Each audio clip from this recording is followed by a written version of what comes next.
Knowledge is power, मैं ये लेकिन कहता हूँ ये गलत है, अप्लाइड नॉलेज इज पावरफुल। तो जिस ज्ञान को आप यूज करेंगे तभी जाकर पावरफुल बनेंगे। चिंता क्या है, फॉर एग्जाम्पल एक बहुत ही सिंपल तरीके से कि बच्चे का कल एग्जाम है, ग्रेट, अभी उसको पढ़ना चाहिए पर वो सोच रहा है पेपर कैसा आएगा, मेरे पास कौन बैठेगा, मेरा एग्जाम अच्छा नहीं गया तो, पेपर टफ आया तो, मैं फेल हो गया तो, ये चिंता है। अच्छा, ग्रेट। जबकि तुम्हारा इस समय काम है सिर्फ पढ़ाई करना, क्या होगा नहीं होगा मायने नहीं रखता। इसका मतलब ये नहीं, वो ये नहीं सोच रहा कि मुझे पास नहीं होना है जी, ऑब्वियसली पास होना है, पढ़ ही पास होने के लिए रहा है जी, वरना वो पढ़ ही क्यों रहा है। बल्कि चिंता मत कर जी, क्योंकि वो तेरे हाथ में नहीं। फॉर एग्जाम्पल अब अगर मैं खुश नहीं हूँ तो आप जिस पॉजिटिविटी की बात कर रहे हैं कि आप फील कर रहे हैं, या चाहे वो स्माइल से है चाहे वो किसी से, मुझे ऐसा लगता है वो बाहर नहीं है, वो शायद दिख रहा है बाहर क्योंकि जनरली हम बाहरी, पर वो अंदर की खुशी है जी। कि अगर मैं खुश हूँ तो शायद वो पॉजिटिविटी लोगों को फील होगी, और अगर मैं खुश नहीं हूँ तो शायद मैं स्माइल बाहर से कर भी रही हूँ, आप वो फील नहीं कर पाएंगे, वो आर्टिफिशियल लग जाता है, आर्टिफिशियल लग जाएगा। सही, तो एक्चुअली हर चीज अंदरूनी है जी, जी। कि आपको अंदर से खुश रहना पड़ेगा, आपको अंदर से पीसफुल रहना पड़ेगा, तभी आप बच्चों को वो लाइफ दे सकते हैं। वरना आप अगर पेरेंट्स के लिए भी कई बार देखेंगे वो बहुत कुछ कर रहे हैं लेकिन इतना कुछ सैक्रिफाइस करने के बाद वो इतने चिड़चिड़े हो गए हैं कि वो दिन भर घर में चिड़चिड़ करते हैं। वो बच्चों पर भी असर आता है।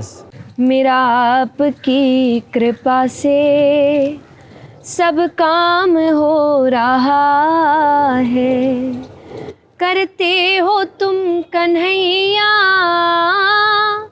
मेरा नाम हो रहा है, मेरा आपकी कृपा से सब काम हो रहा है। मुझे आपकी कृपा से सब काम हो रहा है, मुझे आपकी कृपा से सब काम हो रहा है, करते हो तुम कन्हैया मेरा नाम हो रहा है, मेरे आपकी कृपा से सब काम हो रहा है।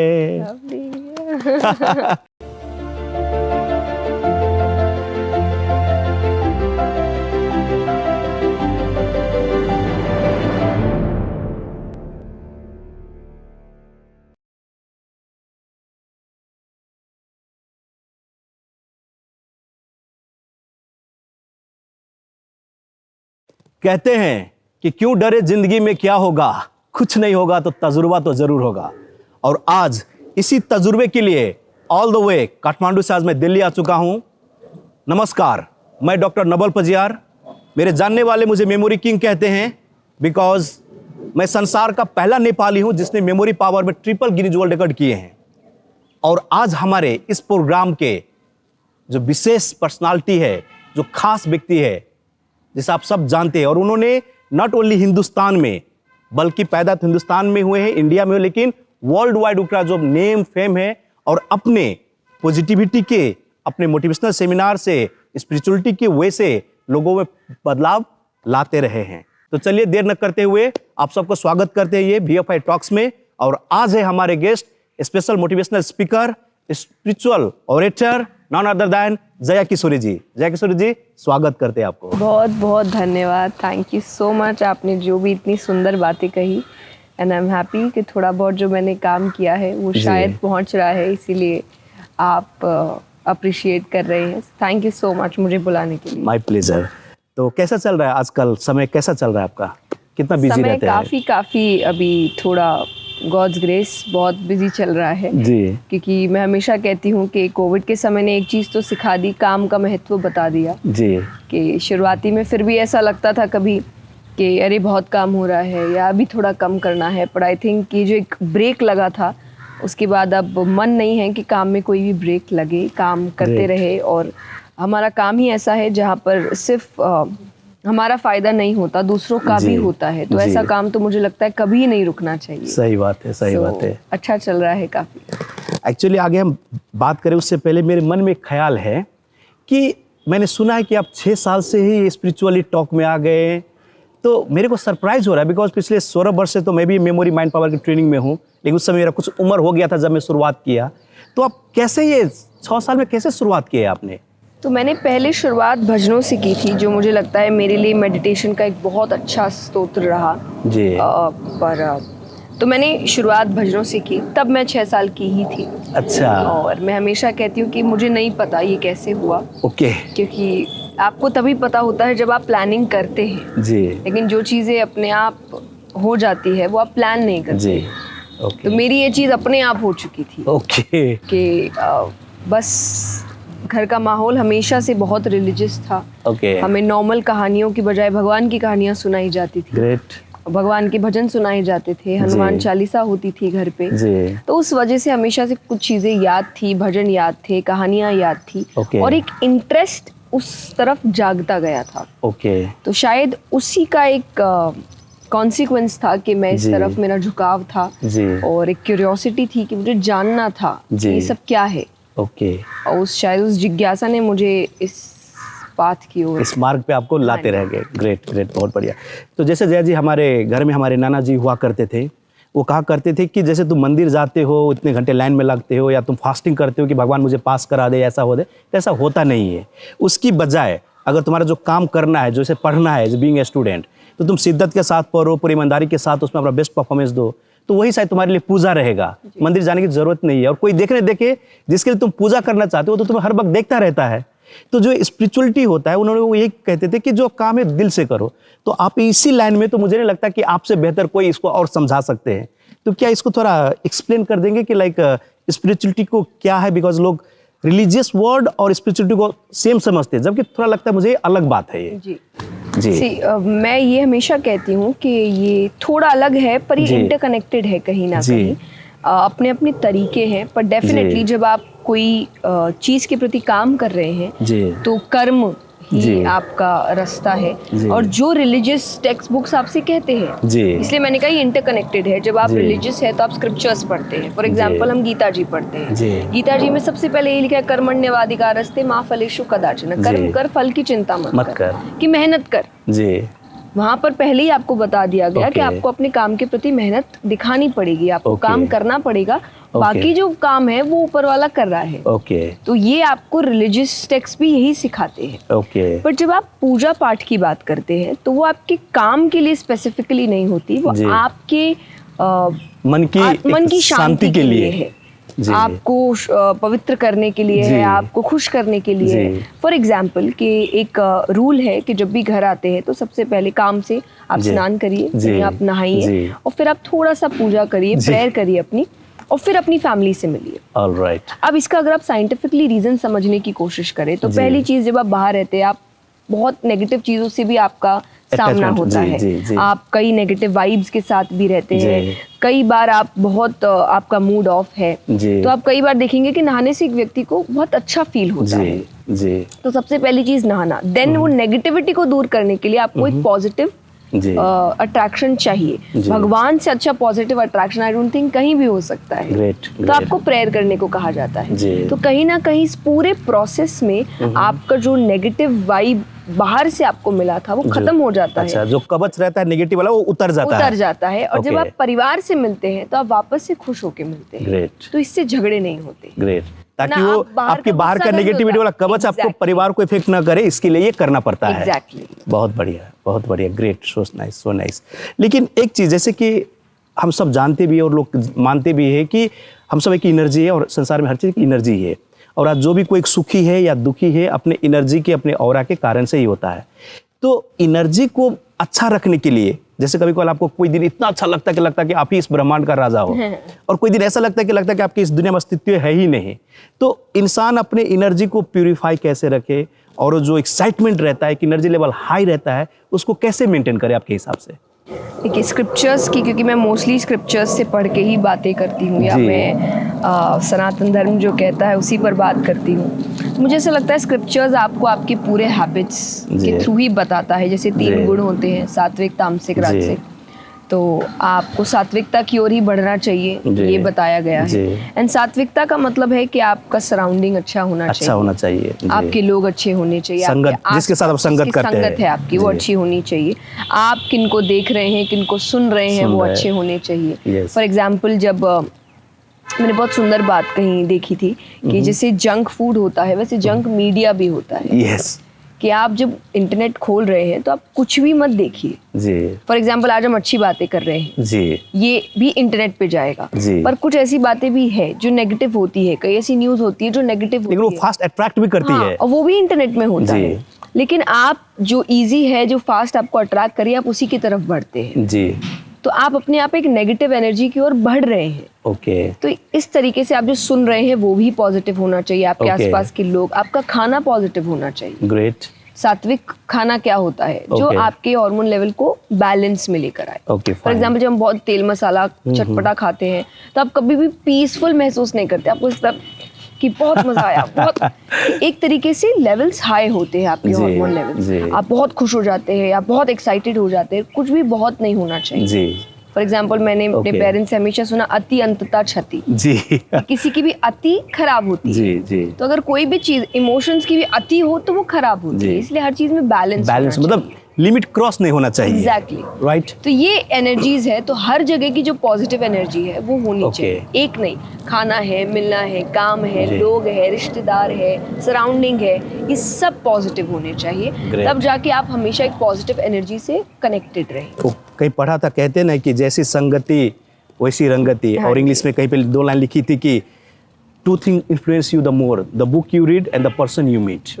क्योंकि जब आप पढ़ते भी हो तो अपने आप को वहाँ पे इमेजिन करते रहते हो कि लाइक मैं ऐसा होता, राइट। और जिससे हम मिलते हैं तो आप जैसे कहे कि उसका ऑरा, उनका एनर्जी कहीं के एक्सचेंज होते रहते हैं। तो किसी से बात करके ऐसा लगता है कि यार इनसे बात करते रहो, मिलते रहो, और किसी से बात करने के बाद ऐसा लगता है कि यार ऐसे मिला ही क्यों, राइट। तो ये आपने सही कहा, बहुत बढ़िया है। तो और ये इसमें उसका जो संगत और खान पान का बहुत उसमें वो होता है। ग्रेट। और आपकी आई थिंक आपकी आत्मा भी आपको बताती है, कई बार आप कई लोगों से ज्यादा बात नहीं भी करते, फिर भी आपको एक नेगेटिव फीलिंग आती है जी, एक ऑरा, आपको ऐसा लगता है कि नहीं कुछ तो गलत हो रहा है, जिसको हम गट फीलिंग कहते हैं कि एग्जैक्टली नहीं बता सकते क्या गलत है, पर फील हो रहा है, तो वो एनर्जीज आपको फील करवा रही है कि सही नहीं है, या खतरा है, या गलत है, या नेगेटिव है, उस पर ध्यान दीजिए। वो एक्चुअली मैं हमेशा कहती हूँ कि मैं जो भी कह रही हूँ वो भी इतना सच नहीं होगा, दुनिया में कोई भी कह रहा है वो इतना सच नहीं होगा, पर जो आपकी आत्मा कहती है बिल्कुल सच होता है, उसको सुनिए। आपका आत्मा कभी मिसगाइड नहीं करते हैं, हाँ, लेकिन आप उसको अगर थोड़ा लड़ने लगोगे तो खामोश हो जाते हैं। आप जो करोगे वो आपको करने देता है। जैसे किसी ने कहा था कि कैसे पता करे कि आप जो कर रहे हो वो सही है या गलत, तो किसी ने सुंदर जवाब दिया था, आंख बंद कर लेना और अपने हाथ को दिल पे रख के पूछना कि जो मैं ये कर रहा हूं अगर मेरे परिवार वाले जान ले तो क्या खुशी होंगे या दुखी। तो जवाब आता है खुशी, तो मतलब आप सही कर रहे हो। आंख बंद किया और जब दिल पे हाथ रख के पूछा कि क्या ये मेरे घर परिवार अगर जान लिया तो खुशी होगा कि दुखी, तो जब लगा आंसर दुखी, तो मतलब गलत है, तो उसे छोड़ दो। सिंपल सी है। एक भी और चीज हो सकती है, कई बार जैसे अब बच्चे हैं वो काम कर रहे हैं, तो अब कई बार वो ऐसे करियर चॉइसेस लेते हैं जो उनके पेरेंट्स को उस वक्त सही नहीं लग रहा, तो वो कई बार कहते हैं कि यही तो हमारा पैशन है, तो तब हम क्या करें। तो मैं हमेशा कहती हूँ कि आप काम से आगे बढ़िए, क्योंकि वो हमेशा यही चाहते हैं कि आप सक्सेसफुल हो। शायद उस वक्त उनको लग रहा है कि वो करियर आपके लिए सक्सेसफुल नहीं है, लेकिन जब आप सक्सेसफुल हो जाएंगे तो वो खुश हो जाएंगे। ग्रेट। तो वो तभी वही बोलेंगे मैं जानता था तू सक्सेस होगा कह के। तो इसमें ये हम एक भी और बात कनेक्ट कर सकते हैं, कई बार लोग नहीं समझ पाते हैं, तो आप ये थॉट प्रोसेस को एक और हायर लेवल पे जब लाते हैं, तो मैं अपनी कथा में कहती हूँ कि अपना हर काम ये सोच के करो भगवान को कैसा लगेगा। ग्रेट, बहुत बढ़िया। क्योंकि भगवान तो हर जगह से, जैसे मैंने कहा आपकी गट फीलिंग है, आप जब गलत करते हैं ना तो दुनिया का कोई व्यक्ति बोल नहीं सकता गलत करते वक्त कि ये सही है, सही बात, उसको पता होता है गलत ही होता है, हाँ, उसको पता होता है। वो कितना भी उसको डिफेंड करने लग जाए कि नहीं ये कारण है, वो कारण है, कारण हो सकते हैं, कई बार कारणों की वजह से कुछ गलत हो जाता है, लेकिन उसको पता होता है कि गलत है। तो मैं हमेशा कहती हूँ जब तुमको पता है तो तुमको ये भी पता होगा कि वो उसको भी पता है, वो हिसाब करेगा।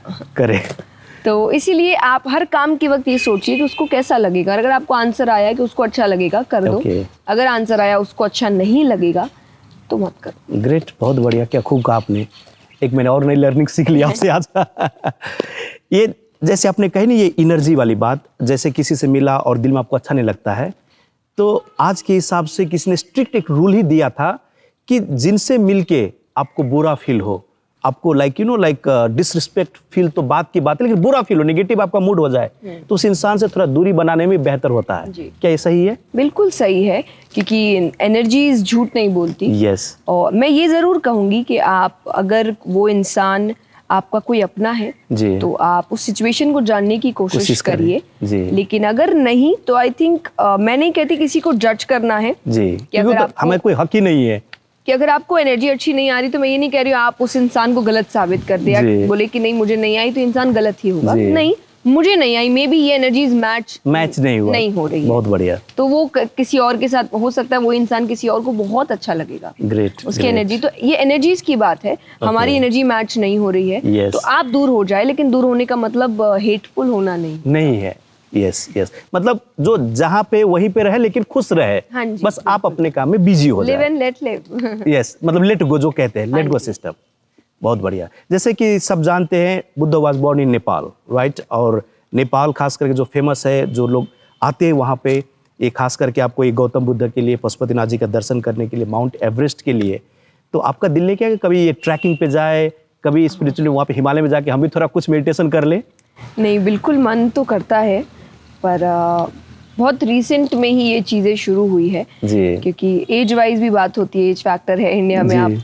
आप पेरेंट्स को मनाना थोड़ा मुश्किल होता है जी। तो उनको थोड़ा उनकी चिंता, उनका डर रहता है जी। तो स्पेशली बीइंग अ गर्ल आपको थोड़े से कॉन्शियस रहना पड़ता है, and I hope this changes. और हमें लगता है कि अगर हम कर भी तो हमारे पेरेंट्स को कन्विंस करना मुश्किल हो जाता है। क्योंकि उनकी नजर में कन्विंस में कर भी लूं, लेकिन वो अगर उनके मन में एक डर है या एक नर्वसनेस है, तो आपको मजा नहीं आता है ऐसा काम करने में। क्योंकि उसका दिल दुखा के आप खुश रह नहीं सकते। हाँ जी, तो फिर मुझे ऐसा लगता है कि उस वक्त शायद सही समय नहीं था, बट अब ऐसा लगता है कि कोशिश कर सकते हैं। सो मुझे करनी है ट्रैकिंग, मैंने अभी तक की नहीं है टू बी वेरी ऑनेस्ट, पर मुझे डेफिनेटली करनी है।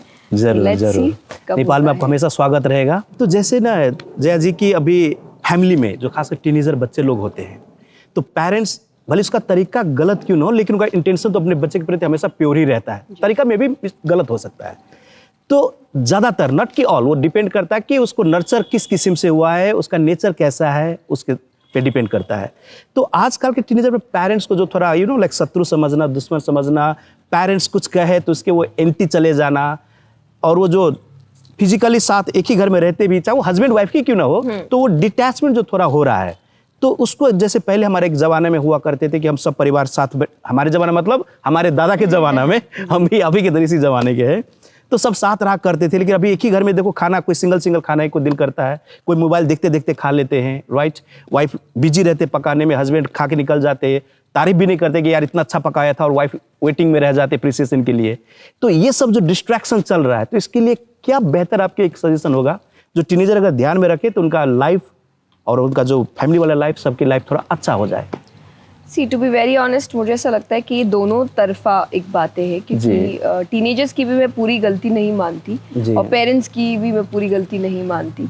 कोई भी परफेक्ट नहीं होता है, कोई स्टार्टिंग से पेरेंट्स बन के नहीं आता है, वो भी सीख रहे हैं। तो टीनेजर्स या जो बच्चे हैं उनको समझना है कि जिससे आप सीख रहे हैं वो भी सीख रहे हैं। तो जैसा आपने कहा, एग्जैक्ट वर्ड्स है कि उनका तरीका गलत हो सकता है जी, लेकिन उनका इंटेंशन गलत नहीं है। वो जो कर रहे हैं आपके अच्छे के लिए कर रहे हैं, बट कई बार शायद वो समझ नहीं रहे हैं, बच्चे समझ नहीं पाते हैं, और या पेरेंट्स समझा नहीं पाते हैं, पेरेंट्स समझा नहीं पा रहे हैं, या पेरेंट्स ये नहीं समझ पा रहे हैं कि जो रास्ता वो चुन रहे हैं, शायद उस रास्ते पर बच्चा नहीं चलना चाह रहा, वो अपनी खुद की गलतियां करना चाह रहा है, तो उसको गलतियां करने दीजिए।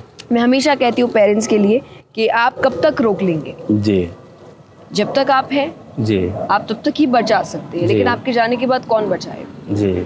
तो कम से कम आप ये कर सकते हैं कि आप गलती करने दीजिए, कम से कम आप खड़े तो हैं उसको बचाने के लिए। लेकिन अगर आपके जाने के बाद वो अपनी पहली गलती करेगा, तब तो उसको बचाने के लिए भी कोई नहीं रहेगा। तो कम से कम आपके सामने गलती करेगा तो गिरे हुए को आप उठा तो लोगे, वापस उठा लोगे, यस। लेकिन अभी आपके बाद कोई रहेगा भी नहीं, एग्जैक्टली, और वो तो और गिराने की कोशिश करेंगे। तो कहीं ना कहीं आपको ये समझना है कि वो जो भी कर रहे हैं बच्चे, उनको उनकी गलतियां करने दीजिए, आप एडवाइस करिए जी। मैं हमेशा कहती हूँ एडवाइस दीजिए, पर आप उनको डिसीजन मत सुनाइए जी। और ये कहीं ना कहीं जो आपने कहा कि बच्चे एंटी हो जाते हैं, तो वो उस वक्त भी होते हैं कि मुझे इम्पोर्टेंस नहीं दी जा रही है, मुझे डिसीजन सुनाया जा रहा है। जैसे मेरे पेरेंट्स ने एक बहुत अच्छी चीज की थी हमेशा मेरे साथ, कि वो जब भी कोई बात होती थी और मैं कंफ्यूजन में होती थी, वो मुझे कभी भी ये नहीं बोलते थे कि ये करो, वो कहते थे कि हमें लगता है कि ऐसे ऐसे ऐसे वेज निकल सकते हैं, ये एक तरीका हो सकता है, ये एक तरीका हो सकता है, आगे तुम देख लो, तुम्हारी मर्जी। हाँ, तो उस वक्त ना मुझे उनकी बात गुस्सा नहीं दिलाती थी। उस वक्त मुझे ऐसा लगता था कि नहीं, वो मुझे इम्पोर्टेंट समझ रहे हैं और मुझे डिसीजन मेकर उन्होंने बनाया है। सो ठीक है, अब मैं समझती हूँ क्या बोल रहे थे। तो कितनी अच्छी बात है कि मेरा स्वाभिमान भी रह गया। उनकी बातों को भी मैंने ध्यान से समझने की कोशिश करी, जो जरूरी है, क्योंकि एक्चुअली दुनिया उन्होंने ज्यादा देखी है जी। लेकिन उस वक्त मैं ज्यादा अच्छे दिमाग से उनकी बातों को समझ रही हूँ, रादर देन उस दिमाग से कि ये मुझे नीचा दिखाने की कोशिश कर रहे हैं, या ये मुझे अच्छा नहीं समझ रहे, ये मुझे समझदार नहीं समझ रहे, ये मुझे बेवकूफ समझते हैं। ये सब कुछ ये सब नेगेटिव फीलिंग्स है। यहाँ सारी पॉजिटिविटी आ रही है कि मुझे इम्पोर्टेंट समझा जा रहा है, मुझे समझदार समझा जा रहा है, मुझे डिसीजन लेने को कहा जा रहा है। तो बच्चा अपने आप खुश होकर डिसीजन ले रहा है। ग्रेट, मतलब कि वो भी एक अलग दुनिया जी रहा है ना। टू बी वेरी ऑनेस्ट, आप समझिए कि पेरेंट्स की अपनी दुनिया है। सही बात है, आज की अलग दुनिया है। परफेक्ट। बच्चा जब घर में होता है तो उसको पेरेंट्स की दुनिया के हिसाब से चलना चाहिए। जब वो बाहर जाता है तो उसको आज की दुनिया, वो खुद कितना कंफ्यूज्ड है मेंटली, समझिए। कई बार वो मैसअप भी कर देता है, कई बार वो मान लीजिए कि घर के माहौल को बाहर ले जाता है और हो सकता है अंदर ले आते हैं, और बाहर के लोग उसको अनकूल कह रहे हैं, या उनको कह रहे हैं अरे ये तो बहुत पुराना है। जब वो बाहर के यहाँ लेके आ रहे तो कहते हैं अरे तुम तो बहुत मॉडर्न हो गए हो। तो वो खुद लड़ रहा है जी। उसको भी नहीं पता है कि क्या चल रहा है, उसके लिए भी बहुत कुछ नया है।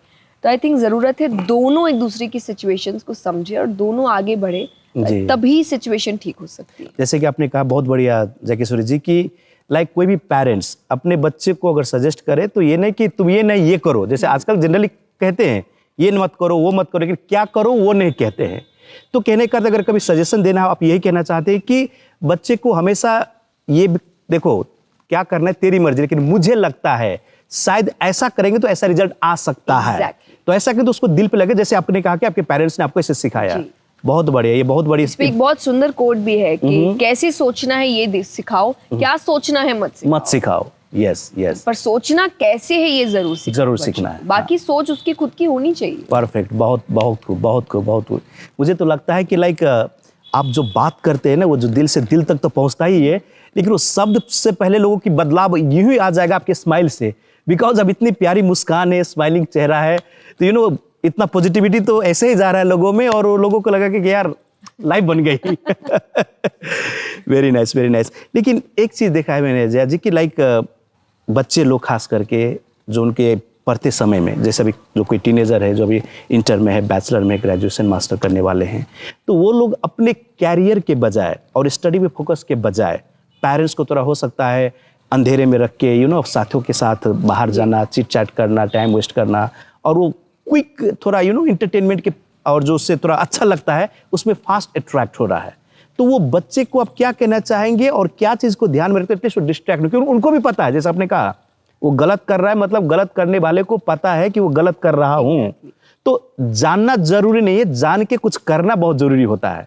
वो कहते हैं ना कि knowing is not important, doing of that knowing is very important. तो आप क्या कहना चाहेंगे ऐसे बच्चे को, क्या चीज को ध्यान रखें, और पेरेंट्स को भी खास करके? हाँ, मैं हमेशा कहती हूँ बैलेंस होना चाहिए जी, क्योंकि टू बी वेरी ऑनेस्ट देखिए उम्र का तो कुछ पता नहीं है, तो फ्यूचर पे तो आप कुछ नहीं डाल सकते जी। कि अगर कोई ये कह दे कि चलो इसमें सिर्फ करियर पे ध्यान देते, दोस्तों से नहीं मिलना है, कोई अच्छा टाइम स्पेंड नहीं करना है, एंटरटेनमेंट नहीं करना है, ये रिटायरमेंट के बाद होगा या सक्सेस मिलने के बाद होगा, तो कब क्या होगा ये तो किसी को नहीं पता। तो एक बैलेंस होना चाहिए। आपका काम के प्रति भी आपका समय होना चाहिए, आपके फैमिली के प्रति भी आपका समय होना चाहिए, आपके दोस्तों के प्रति भी, क्योंकि दोस्ती भी बहुत एक अच्छा रिश्ता है। मैं हमेशा कहती हूँ कि भगवान ने सारे रिश्ते बना के भेजे हैं, परिवार आप नहीं चुनते। शादी के लिए कहा जाता है जोड़ियां ऊपर से बन के आती है। ऑब्वियसली अब पता नहीं कितना, पर जब आपके होंगे तो आपको पता चल जाएगा। जोड़ियां ऊपर से बन के आती है। एक दोस्ती है जो आप खुद बनाते हैं विद चॉइस। हाँ, आप खुद चूज करते हैं आपके दोस्त कि ये मेरा दोस्त बन सकता है। तो आई थिंक ये बहुत सुंदर रिश्ता है। भगवान हमेशा, मैं कहती हूँ कि दिल का रिश्ता जो बोलते हैं। हाँ, अच्छे दोस्त बनाओ कि ऊपर जाओ तो ऐसा ना हो भगवान कहे कि एक ही काम दिया था वो भी अच्छा नहीं किया।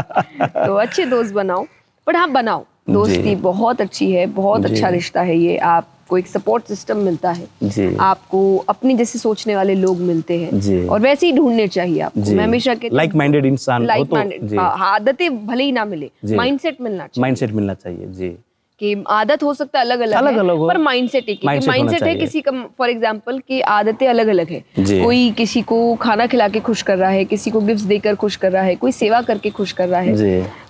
तो ये अलग तरीका है, पर आपको सेवा करनी है, आपको किसी को खुश करना है, ये माइंडसेट है। सही बात है। अब कोई कहे कि नहीं मुझे सेवा नहीं करनी है, मुझे किसी की मदद नहीं करनी है, मुझे लोगों को सताना है, और दूसरी तरफ की सोच है कि मुझे लोगों की मदद करनी है, ये अलग माइंड, ये दो एक साथ नहीं रह सकते। हाँ, और ऐसे दो लोग अगर कहीं मिल जाए तो बहुत चांस है जो पॉजिटिव वाले जो लोगों को सेवा करना चाहिए, वो लोगों को दुख देना चाहिए में अट्रैक्ट हो ही जाएगा। एग्जैक्टली, क्योंकि वो इजी है, क्योंकि ये आसान है। हाँ जी, सही है। आपने जैसे कहा भगवान की बात, तो एक बात याद आ गई। वो कहते हैं ना कि आजकल का लोगों का जो लाइफ स्टाइल है, तो लोग जीते हैं इस तरह से कि कभी मरेंगे नहीं, और मर के ऐसे चले जाते हैं कि कभी जिया ही नहीं।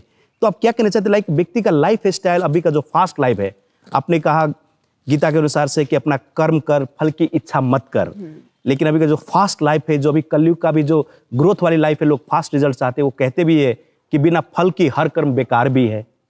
यार भगवान किसने देखा है, कब फल मिलेगा नहीं मिलेगा, तो क्या मैं बैठ के रहूं? नहीं, मैं हमेशा कहती हूँ कि पहली बात तो आप ठीक से उसको सुनो। कर्म कर, फल की चिंता मत कर लिखा है। ओके। फल मत सोच, ये नहीं लिखा है। ओके। चिंता क्या है? फॉर एग्जाम्पल एक बहुत ही सिंपल तरीके से कि बच्चे का कल एग्जाम है, ग्रेट, अभी उसको पढ़ना चाहिए, पर वो सोच रहा है पेपर कैसा आएगा, मेरे पास कौन बैठेगा, मेरा एग्जाम अच्छा नहीं गया तो, पेपर टफ आया तो, मैं फेल हो गया तो, ये चिंता है। अच्छा, ग्रेट। जबकि तुम्हारा इस समय काम है सिर्फ पढ़ाई करना, क्या होगा नहीं होगा मायने नहीं रखता। इसका मतलब ये नहीं, वो ये नहीं सोच रहा कि मुझे पास नहीं होना है जी, ऑब्वियसली पास होना है, पढ़ ही पास होने के लिए रहा है जी, वरना वो पढ़ ही क्यों रहा है। फल की चिंता मत कर जी, क्योंकि वो तेरे हाथ में नहीं। इसीलिए कहते हैं कि जो चीज आपके कंट्रोल में नहीं है उसके लिए कभी हेडेक लेना नहीं चाहिए। हाँ, कोई फायदा नहीं। और आपको लगता है कि कोई चीज में अगर आप बदलाव ला सकते हैं तो पूरा दिल से लग जाओ। लेकिन जिसमें ला नहीं सकते उसमें हेडेक रख के भी, सर पर के भी कोई फर्क नहीं है। और तब आप अपना अच्छा काम भूल रहे हैं। जब आप वो, जैसे मैंने कहा, जो पढ़ाई करने का समय वो चला गया, आपने अपना टाइम वेस्ट कर दिया जी, तो वो नहीं करना है आपको। चिंता की ओर नहीं बढ़ना है, कर्म की ओर बढ़ना है। ग्रेट, बहुत बढ़िया जय किशोर जी। एक चीज ये, जैसे कि मानो हम ये मेमोरी माइंड पावर का ट्रेनिंग देते हैं, आप मोटिवेशनल स्पीकर हो, स्पिरिचुअल ऑरेटर हो, और लोगों से डील करते, पॉजिटिविटी फैलाते हैं, और बहुत सारे गुरु हैं वर्ल्ड के, तो क्या आपको लगता है कि एज ए ह्यूमन बीइंग, जो व्यक्ति, बच्चे हैं, बुजुर्ग है, पेरेंट्स हैं, तो अपने काम काज के टाइम में थोड़ा टाइम निकाल के क्या ये स्किल्स, टेक्निक, टूल सब सीखना चाहिए? बिल्कुल बिल्कुल सीखना। और जो नहीं सीखते उसके लिए क्या कहना चाहेंगे? नहीं, देखिए, स्किल्स तो आपको सीखनी चाहिए, और स्पिरिचुअलिटी है, मेडिटेशन है, और ये सारी चीजें आपको हेल्प ही करती है। मैं हमेशा कहती हूँ कोई भी चीज सीखी हुई व्यर्थ नहीं जाती है। तो आपको ये चीजें, और अब आई थिंक कोविड के टाइम के बाद से तो एक सीख ही मिली कि स्किल्स तो काम आती है। स्किल आती है, डिग्री कई बार काम ना भी आए तो स्किल्स तो डेफिनेटली काम आती है। और आप हमारे जो पेरेंट्स या दादा दादी, नाना नानी को देखिए, आई डोंट थिंक उनके पास कोई डिग्री थी, पर उन्होंने पूरे घर को चलाया है। सही बात है। और उनके घर में उस वक्त एक ही घर में 15-15 लोग होते थे, यहाँ 4 लोग ठीक से ना पले। जबकि सबके पास इतनी बड़ी बड़ी डिग्रियां भी होंगी फिर भी, और वहाँ पे 15-15 लोग अच्छे से जी रहे थे, अच्छे से खा रहे थे, अच्छे से कपड़े पहन रहे थे, लाइफ जी रहे थे। तो काम तो वो भी कर रहे थे, पर स्किल्स का काम कर रहे थे। डेफिनेटली ये नहीं है कि मैं किसी भी चीज को ऊपर नीचे कर रही हूँ, बट स्किल्स होनी चाहिए। डिग्री के साथ साथ भी कोई एक ना एक स्किल आपके अंदर डेफिनेटली होनी। वो संस्कृत में कहते हैं कि विद्या ददाति विनयम विन्याते पात्रतम पात्रम धनपुर धनाधर्मम तथा सुखम। तो विद्या चाहिए इंसान को, इंसान बनने के लिए, वो अपनी जगह है। लेकिन आज के फास्ट लाइफ में सफलता पाने के लिए आपने जैसे कहा कि स्किल जरूरी है। जो भी आप स्किल, जरूरी नहीं कि एक इंसान हर स्किल सीख ले, लेकिन आप जो भी सीखते हो उसमें अच्छा सीखो, जो आपकी डिग्री में भी हेल्प करे। हो सकता है हर चीज में कोई ना कोई स्किल हेल्प करती है। यहाँ तक तो मेरा मानना है, और बहुत सारे लोग कहते भी है जय जी, कि अगर जो हमारे गवर्नमेंट होते हैं वो अगर थोड़ा एफर्ट कर दे कि हर बच्चे को स्कूल में डिग्री के साथ साथ एक स्किल वाला डिग्री भी, कि ताकि ये डिग्री तुमने पास किया तभी जाके तुम्हारा ग्रेजुएशन पूरा हुआ, तो मुझे लगता है कि पढ़ने के बाद सर्टिफिकेट 90% मार्क्स है और फिर भी जॉब के लिए भटक रहे हैं, तो वो दिन शायद नहीं आता। जैसे कॉलेज से निकला तो अपना लाइफ में सेट हो सकते थे, जिसका परिवार अगर थोड़ा लाइक हेल्पलेस है तो अपने परिवार को भी सपोर्ट कर सकते थे। तो आज दुख की बात यह है कि बच्चे अच्छा पढ़ाई कर लेते हैं, मेहनत करते हैं, चाहे मेडिकल इंजीनियरिंग हो, और दर दर भटकते रहते हैं और फ्रस्ट्रेशन डिप्रेशन में हो, कई बच्चे लोग सुसाइड कर लेते हैं, राइट। तो क्या ये अच्छा होगा कि अगर स्कूल कॉलेज में ये सेल्फ डेवलपमेंट का या कोई सिलेबस बना दे या कोर्स बना दे? बिल्कुल बिल्कुल होना चाहिए। सेल्फ डेवलपमेंट का, स्किल्स के कोर्सेज होने चाहिए, मेंटल हेल्थ के कोर्सेज होने चाहिए, जहाँ पे उनको समझाया जा रहा है कि मेंटल हेल्थ कितनी ज़रूरी है। क्योंकि टू बी वेरी ऑनेस्ट, एक एज तक तो लोग अपने मेंटल हेल्थ पर फोकस ही नहीं करते। फिजिकल हेल्थ पे फिर भी हम फोकस कर रहे हैं कि क्या खाना चाहिए, डाइट करनी चाहिए, जिम करना चाहिए, योगा करना चाहिए, गुड। बट आप मेंटल हेल्थ पे फोकस नहीं कर रहे हैं। अगर आप मेंटली ठीक नहीं है तो आप फिजिकली ठीक होके भी ठीक नहीं रहेंगे।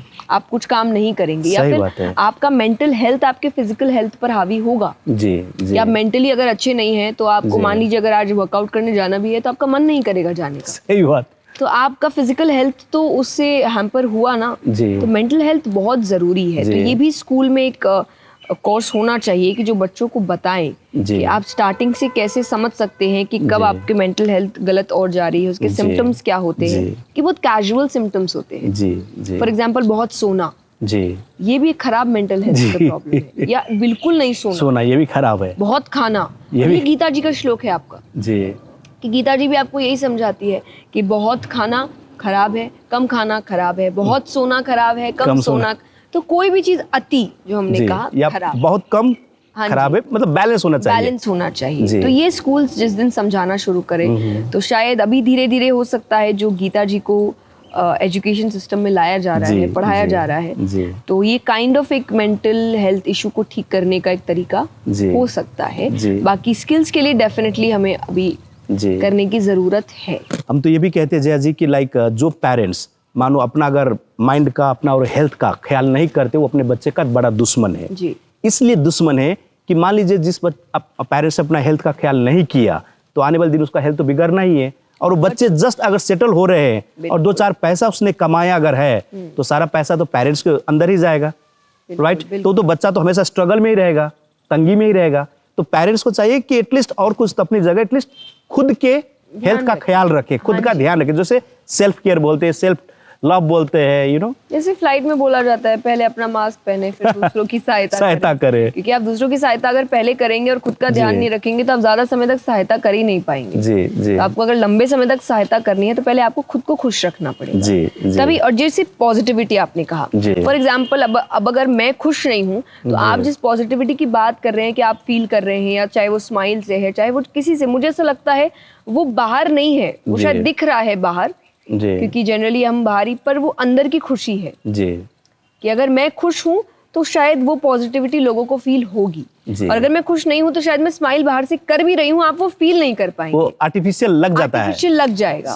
तो एक्चुअली हर चीज अंदरूनी है कि आपको अंदर से खुश रहना पड़ेगा, आपको अंदर से पीसफुल रहना पड़ेगा, तभी आप बच्चों को वो लाइफ दे सकते हैं। वरना आप अगर पेरेंट्स के लिए भी कई बार देखेंगे वो बहुत कुछ कर रहे हैं लेकिन इतना कुछ सैक्रिफाइस करने के बाद वो इतने चिड़चिड़े हो गए हैं कि वो दिन भर घर में चिड़चिड़ करते हैं। वो बच्चों पर भी असर आता है। लेकिन आप काम कर रहे हैं, आप उसको नकार नहीं सकते कि वो बहुत सैक्रिफाइसेस कर रहे हैं, पर उनके कुछ सैक्रिफाइसेस ऐसे हैं जो उनकी खुशी को खत्म कर रहे हैं। तो ऐसे सैक्रिफाइसेस करके भी आप बच्चों को एक अच्छी लाइफ नहीं दे पाएंगे। इट्स वेरी इंपॉर्टेंट कि जो पेरेंट्स है पहले वो खुद हेल्दी रहे, खुद मेंटली फिट रहे, वो खुद खुश रहे। आप अपने आप देखिए, बच्चा एक ऐसे एनवायरनमेंट में पलेगा जहाँ पे वो खुश है, वो मेंटली फिट है, वो इमोशंस को समझ रहा है, क्योंकि वो देख रहा है, वो किसी को इमोशंस को सप्रेस करते हुए नहीं देख रहा। वो अपने पेरेंट्स को ऐसा नहीं कि वो हर चीज को दबा रहे हैं, इमोशंस दबा रहे हैं, और फिर दिन अचानक एक दिन वो इमोशंस का बॉम्ब ब्लास्ट हो रहा है, ऐसा वो नहीं देख रहा। वो समझ रहा है कि मेरे पेरेंट्स हर चीज, और बच्चे तो देखिए सुनते नहीं है, देखते हैं, वो वही करते हैं जो देखते हैं। आप कितना भी बोल दो सच बोलो सच बोलो सच बोलो, आपको झूठ बोलता देगा, वो दूसरे दिन से झूठ बोलेगा क्योंकि वो आपको देखता है, वो सुनता नहीं है। जया जी, जैसे नेपाल, आप जानते हैं कि ये पहाड़ियों के गोद में है, खास काठमांडू, ओके, और इन्वायरमेंट बहुत कूलिंग है, तो आप कब आना चाहेंगे नेपाल? बिल्कुल, और मैं टू बी वेरी ऑनेस्ट 2 बार आ भी चुकी हूँ कथा के लिए, बट हाँ काफ़ी साल हो गए उस बात को। जी। और मेरे रिलेटिव्स भी रहते हैं वहाँ पे। ऐसा? हाँ ओके। जी, तो काठमांडू से मेरा अच्छा रिश्ता है। ग्रेट ग्रेट जी। ग्रेट। तो लेकिन बस आप जब बुलाए हम तब आ सकते हैं। दिल से स्वागत है, आप जब भी कहें। और वैसे तो कल सुबह का हमारा फ्लाइट है, अगर साथ चले तो और बेहतर। बहुत बढ़िया। देखिए एक चीज़ जो है ना जया जी, जैसे कि खास करके घर परिवारों में, जैसे कि कहते हैं कहानी घर घर की और हर घर की कहानी, राइट। जैसे चाहे वो हस्बैंड वाइफ हो या पेरेंट्स बच्चे जो है, मतलब एक दूसरे के साथ रह के भी एक दूसरे के साथ रह नहीं पाते हैं। और वो चाहे ईगो के कारण हो या मिसअंडरस्टैंडिंग के कारण हो या मिसकम्युनिकेशन का कारण। जैसे हमारे प्रोग्राम में लोग कहते हैं सर मेरा पति मुझे बोलने देता नहीं है, तो कोई पति बोलता है सर मेरी वाइफ बहुत बोलती है, राइट। तो हम कहते हैं कि भाई वो ना ज़्यादा बोलती है ना ये बोलने देती है, दोनों का कोटा होता है, आप उसको कोटा तो पूरा करने दो। तो जैसे हस्बैंड जो होता है वो घर से बाहर निकल के गए रहते हैं, दोस्तों के साथ बात करके बोल बोल के थक के वो आ चुके रहते हैं। लेकिन वाइफ जो घर में काम करते, बच्चे को स्कूल भेजने के बाद तो उनका कोटा तो बैटरी वैसे ही फुल चार्ज पड़ा, तो उसको तो डिस्चार्ज होना चाहिए ना थोड़ा। तो लोग सुनने के तैयार नहीं है। तो इस क्वालिटी को डेवलप कैसे करें? बिकॉज आजकल के रिश्तों में यही लगता है, बहुत सारी खामियों में से एक ही खामियां ये भी है कि एक दूसरे को सुनने के तैयार नहीं है। तो आपके हिसाब से एक स्पिरिचुअल वैसे क्या करे तो लाइक सुनने की एक कला आ जाए और रिश्ता और बेहतर हो जाए? जी तो देखिए नावल जी, मैं टू बी वेरी ऑनेस्ट, जैसा आपने कहा एकदम सही बात है कि सुनने को तैयार नहीं जी। हम अपनी कथाओं में भी यही कहते हैं कि कोई रीजन है कि भगवान ने एक मुंह और दो कान दिए कि आपको सुनना ज्यादा है जी। कि कोई रीजन है कि भगवान ने दो कान और एक मुंह दिए हैं कि आपको सुनना ज्यादा है और बोलना थोड़ा कम है क्योंकि आप जो बोल रहे हैं वो तो आप वही बोल रहे हैं जो आपको पता है जी। और जब आप सुनते हैं तो आपको कुछ ऐसा पता चलता है जो नया है, जो आपको नहीं पता है। सो टू बी वेरी ऑनेस्ट, जब हस्बैंड वाइफ की बात आती है या कोई भी रिलेशनशिप की बात आती है कि जब आप अपनी अपनी बात सामने रख रहे हैं और आप सामने वाले को सुन नहीं रहे हैं तो आप अपने आप समझेंगे नहीं। जब आप सुन नहीं रहे तो आप समझेंगे नहीं। सही बात। जब आप सुनते हैं तो आप उनके प्रॉब्लम को समझने की कोशिश करते हैं। That is communication. और जैसा हमने कहा कि मिसअंडरस्टैंडिंग हो सकती है या कम्युनिकेशन गैप हो सकता है। कम्युनिकेशन से ही हर चीज मिसअंडरस्टैंड होती है जी, कि आप बात नहीं करते हैं जी। हो सकता है सबका अपना अपना तरीका है, अपना अपना समय है। फॉर एग्जाम्पल मेरा एक तरीका है कि जब मेरा झगड़ा हो मैं तब बात नहीं करूंगी जी। I will take my time कि मेरा दिमाग, जैसा मैंने कहा, बैलेंस्ड हो जाए। कि जब आप बैलेंस नहीं होते आप कुछ भी बोलते हैं जी। अब ऐसी चीज बोलते हैं जो आप मीन नहीं करते। आपकी बात ये सुन के मेरी धर्मपत्नी जी याद आ गई। उनकी भी यही कहना है एज इट इज, जब अगर थोड़ा डिस्कस अगर कहीं पड़ जाए तो अकेला मुझे छोड़ दो ना। और कभी कभार पहले की आदत है, जब कुछ अकल नहीं थी उस समय, तो उसी समय मुझसे बात करना चाहते थे। अगर कुछ बोला तो मैं बार बार पूछते थे और वो कहते थे जब अगर थोड़ा गुस्सा हो जाओ या जब थोड़ा माहौल बिगड़ जाए तो अकेला छोड़ देना चाहिए। उसी समय क्यों?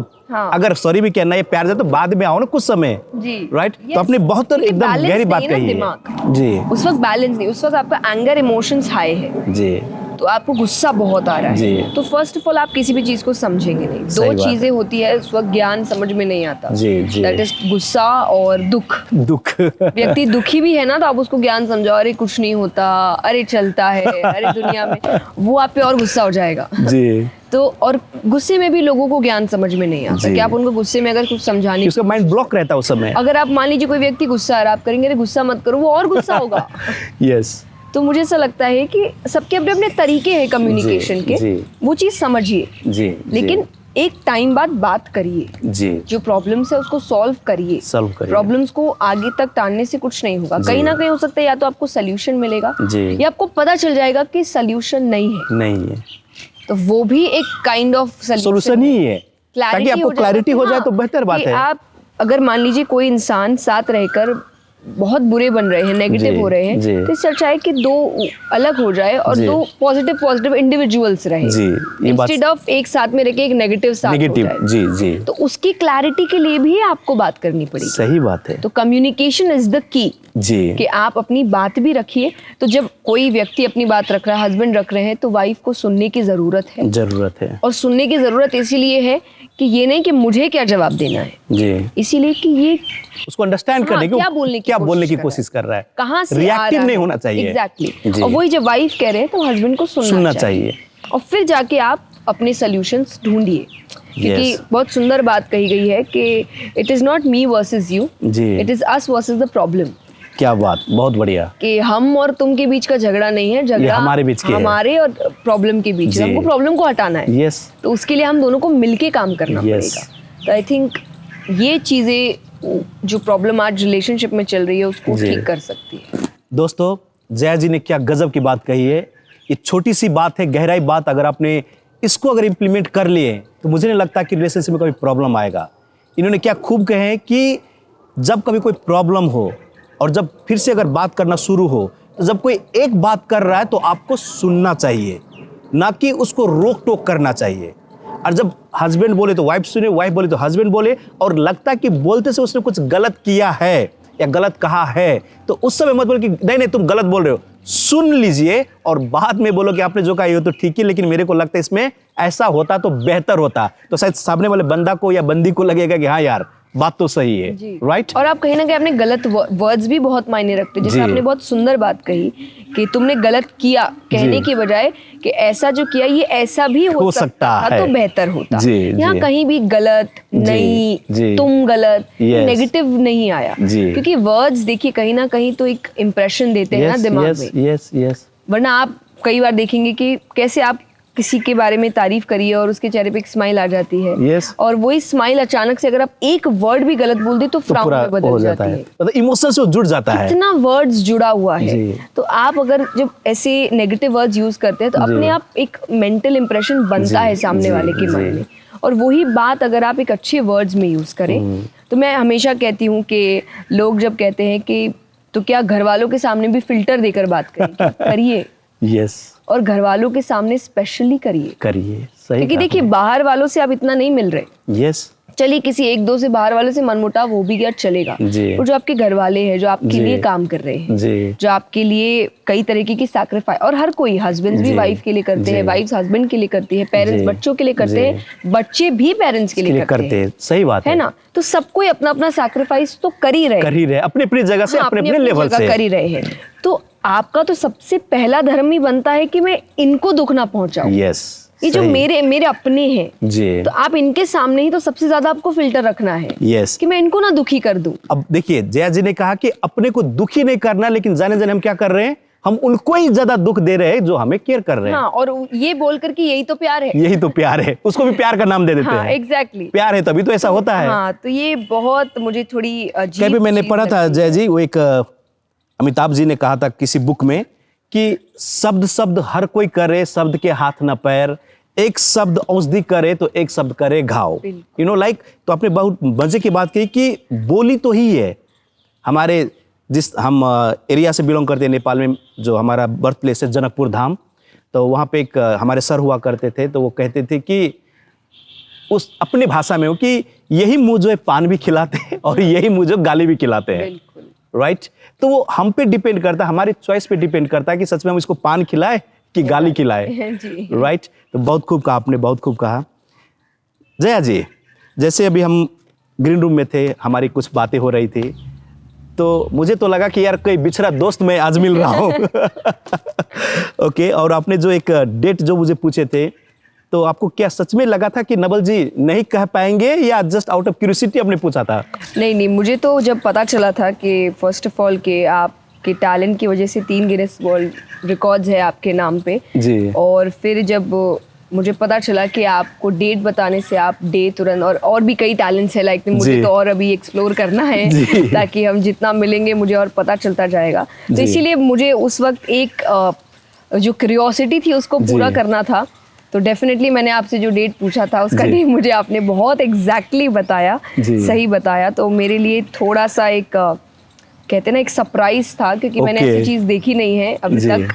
So it was amazing. पर मुझे ये जानना है कि मतलब ये कैसे हुआ, या इसकी शुरुआत कैसे हुई, या जो भी देख रहे हैं क्या वो भी ये कर सकते हैं? अगर फॉर एग्जांपल जब आप स्पिरिचुअलिटी की बात करके पूछ रहे हैं कि स्पिरिचुअल हो सकते हैं, तो एग्जैक्टली मैं अब आपसे ये बात पूछती हूँ कि जो टैलेंट आपके पास है, चाहे मेमोरी रीडिंग है या जो डेज को जानना है, कंसंट्रेशन के ऊपर जो काम है, वो क्या कोई और भी उस पर काम कर सकता है? Very great.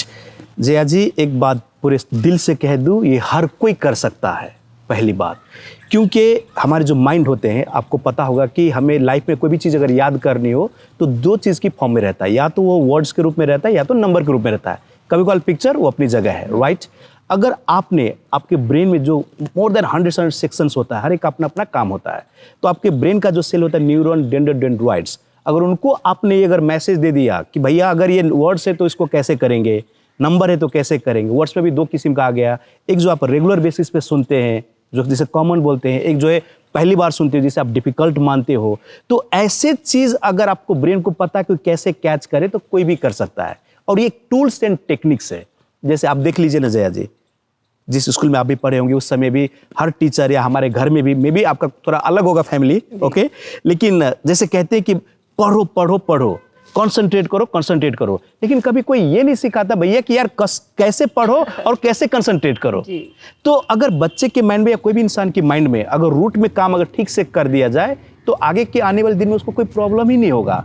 तो जैसे आपने पूछा कि कोई कर सकता है, हर कोई कर सकता है, तो हर कोई कर सकता है, लेकिन एक कंडीशन अप्लाई है स्टार लगा के, ये है कि पूरे शिद्दत से आपको उसमें लगना पड़ेगा। क्योंकि इंसान की एक फितरत होती है कि वो कोई भी चीज शुरुआत तो कर देते हैं लेकिन एंडिंग तक नहीं जाता है, उसकी एक आदत है जी। जैसे मानो अगर योगा करना चाहा तो अलार्म लगाया, 4 बजे उठा, 5 बजे गया, 2 घंटे मजे से किया, पानी हुआ, फिर आया, फिर दूसरे दिन भी थोड़ा थके, लेकिन चलो योगा करना, योगा भी किया, फिर से किया, और 4-5 दिन के बाद बोलता है योगा, चलो यार सो जाते, बाद में करेंगे। और वो ऐसे सोते हैं कि आने वाले महीनों हफ्ते कैसे निकल जाते उनको पता नहीं। तो कहने का अर्थ कि कोई भी चीज एक्सट्रीम लेवल पे जाके नहीं करना है, थोड़ा प्रैक्टिस में लाते रहना है। और ये टूल्स टेक्निक मुझे लगता है अगर मेमोरी टेक्निक हर कोई अगर सीख ले तो उनके लाइफ में बेहतर हो सकता है, और ये कोई भी कर सकते हैं। और पर्सनली जैसे आप सीखना चाहते हैं तो हम आपको टीच करेंगे और हम आपको शेयर करेंगे, और आप सीखेंगे जया जी। एंड आई होप मैं सीखूं ताकि मैं भी जो मुझे देख रहे हैं उनको थोड़ा सा इस चीज के बारे में नॉलेज दे पाऊं, क्योंकि जैसा मैंने कहा कोई भी चीज सीखना, स्किल सीखना बहुत अच्छी बात है, और कोई भी अच्छी चीज सीखी हुई व्यर्थ नहीं जाती है। तो कहीं ना कहीं तो हेल्प होगी, और इतनी बड़ी दुनिया है तो कहीं ना कहीं मैं कोशिश करूंगी कि आप जो काम कर रहे हैं उसमें मैं थोड़ा सा हेल्प कर सकूं। मैं हमेशा कहती हूँ कि कंपटीशन कुछ नहीं होता मेरे लिए, कुछ नहीं है, हम कहीं ना कहीं एक दूसरे की मदद कर रहे हैं। और अगर आप कंपटीशन किसी को मानते हैं तो तब आप अपने काम के साथ सच्चे नहीं हैं। फॉर एग्जाम्पल अगर मैं स्पिरिचुअल हूँ और कोई दूसरा इंसान स्पिरिचुअलिटी ही फैला रहा है जी, और मुझे वो इंसान अच्छा नहीं लग रहा है, इसका मतलब मेरा मन स्पिरिचुअलिटी फैलाने का नहीं है, मुझे खुद को फेमस करना है। परफेक्ट बोला आपने। तो अपने आप मैं समझ आ गया कि मैं अपने काम से सच्ची, लेकिन अगर वही कोई और इंसान भी अच्छा काम कर रहा है, स्पिरिचुअल बातें अच्छी कर रहा है और मुझे अच्छा लग रहा है और मुझे ऐसा लग रहा है कि मैं इससे भी कुछ सीख सकती हूँ, और मैं तो हम कहीं ना कहीं एक दूसरे की हेल्प कर रहे हैं दुनिया को एक बेटर प्लेस बनाने में, जो हमें डेफिनेटली करना चाहिए। ग्रेट, बहुत खूब जया जी, बहुत खूब। वो कहते हैं ना कि एक सच्चा और अच्छा गुरु वही होता है जो हमेशा एक गुड लर्नर रहता है, राइट। और जहाँ से भी मिले कुछ नया सीखने की कोशिश, ये नहीं कि यार मैं बड़ा हूँ उनसे मैं जाके कैसे सीखूं, तो समझो कि उसकी तो वहीं पे स्टॉप हो गया, राइट। तो बेहतर किया। देखिए दोस्तों, हमारे जया जी इतने फेमस, इतने टैलेंटेड, इतने ब्यूटीफुल के साथ होने के बावजूद फिर सीखने के लिए कोशिश कर रहे हैं। तो आपको भी एक बात याद रखना चाहिए, जया जी जैसे कहा है कि जब भी मौका मिले अपने लाइफ में, अपने काम से, अपने परिवार से, तो आप भी सीखते रहिए। और आपने तो इनके वीडियोस देख देख के अपने लाइफ में तो बदलाव लाएंगे, लेकिन सुनने से नहीं, जो सुने हैं उसको इम्प्लीमेंट करने से। वो कहते हैं ना कि the knowledge which is not used is a garbage. मतलब जो चीज अगर आपको इस्तेमाल को कचरा हो गया तो कचरा को कोई काम रहता नहीं है, राइट। तो सीखना जरूरी है। बहुत खूब जया जी।